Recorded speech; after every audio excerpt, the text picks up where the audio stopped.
तो जब इन्होंने ईमान कबूल कर लिया, तफसीर के अंदर ये वाक़या लिखा हुआ है, तो फ़िरऔन को जब इनके ईमान की इत्तला मिली ना, तो उसने अपने सारे जो लाव लश्कर था, उसके कड़चे चमचे खर्चे जो थे उनको जमा किया और उनसे पूछा कि माँ तालमूना मिन आसिया बिनते मज़ाहिम, कि भाई तुम आसिया बिनते मज़ाहिम के मुतालिक क्या जानते हो, मेरी बीवी के मुतालिक क्या जानते हो।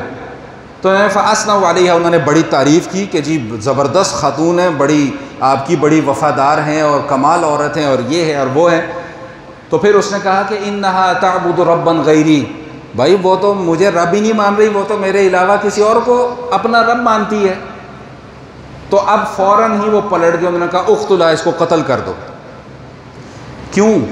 जहन साजी इस अंदाज में की गई थी, फ़िरऔन ने अपनी कौम की इस अंदाज में जहन साजी की थी कि भाई मेरे अलावा दुनिया में कोई रब हो ही नहीं सकता, मैं ही तुम्हारा रब हूँ, मैं ही तुम्हारा पालनहार हूँ, मैं ही तुम्हारी ज़रूरियात को पूरा करने वाला हूँ, मैं ही तुम्हारा परवरदिगार हूँ, मैं ही तुम्हारी परवरिश कर रहा हूँ, मैं ही तुम्हारे सारे मामलात को देख रहा हूँ। जहन साजी इस अंदाज में कर दी कि वो चमचे खर्चे कहने लगे, अच्छा अगर वो आपको रब नहीं मानती तो आप उसको कत्ल कर दें।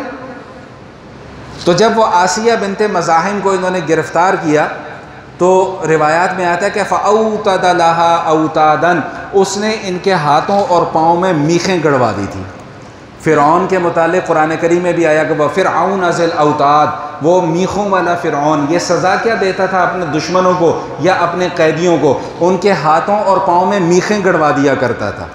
मीखें समझते हैं क्या होती है? लकड़ी की कील जिसे आप कह लें, एक इस हाथ में, एक इस हाथ में, एक इस पाँव में और एक इस पाँव में, ऐसे ऐसे करके तो मीखें गड़वा दिया करता था। ये थोड़ी तकलीफ़ है, ये थोड़ी सज़ा है। और दूसरा लिखा हुआ था कि ये इतनी शदीद सज़ा देता था कि तपती हुई धूप में जब सूरज पूरी आबोताब के साथ चमक रहा होता था तो ये सूरज के दरमियान में खैमे तपती हुई धूप में सहरा में ले जाकर खड़ा कर दिया करता था और उससे इंसान जो है वो ख़त्म हो जाया करता था। लेकिन आसिया बिनते मज़ाहिम के मुतालिक आता है कि इनको इसने ये मीखों वाली सज़ा भी दी और ये सूरज की रोशनी वाली भी सज़ा दी। लेकिन सूरज की रोशनी की सज़ा का मामला ये हुआ कि जब ये लोग आगे पीछे हो जाते थे तो रिवायात में आता है कि फ़रिश्ते इनके ऊपर आकर साया कर लिया करते थे। जब कोई अपने आप को अल्लाह के लिए पेश कर देता है ना, अल्लाह के दीन के लिए पेश कर देता है और उस दीन के रास्ते में आने वाली मुश्किलात को दिलो जान से कबूल कर लेता है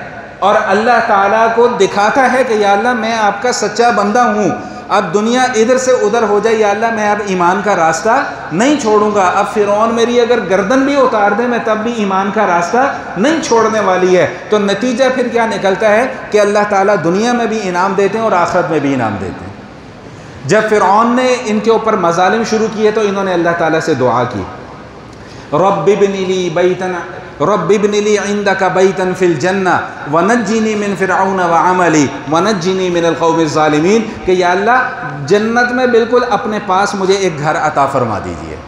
ये उस मौके पर ये आसिया बिनते मज़ाहिम ने जो है वो ये दुआ की थी। और रिवायात में आता है कि जब इनको वो मीखें गड़ी हुई हैं, इनको अजाब दिया जा रहा है, तकलीफ़ दी जा रही है, फ़िरऔन की तरफ से मज़ालिम दिए जा रहे हैं, तो ये मुस्कुराने लगी। तो फ़िरऔन कहने लगा अपने साथियों से कि अला ताजबूना मिन जुनूनिहा, और तुम्हें इसके पागलपन पे तुम्हें हैरत नहीं हो रही है? अल्फाज हैं तफसीर में लिखे हुए कि अला ताजबूना मिन जुनूनिहा, इसके पागलपन पे तुम्हें हैरत नहीं हो रही?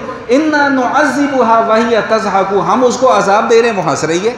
भाई वो क्यों ना हंसे, उसे आखिरत में अपना ठिकाना जो नज़र आ रहा है, उसे जन्नत में अपना घर नज़र आ रहा है। अल्लाह से दुआ की थी कि अल्लाह मुझे जन्नत में अपने पास एक घर अता फरमा दे। अल्लाह ने दुआ कबूल कर ली।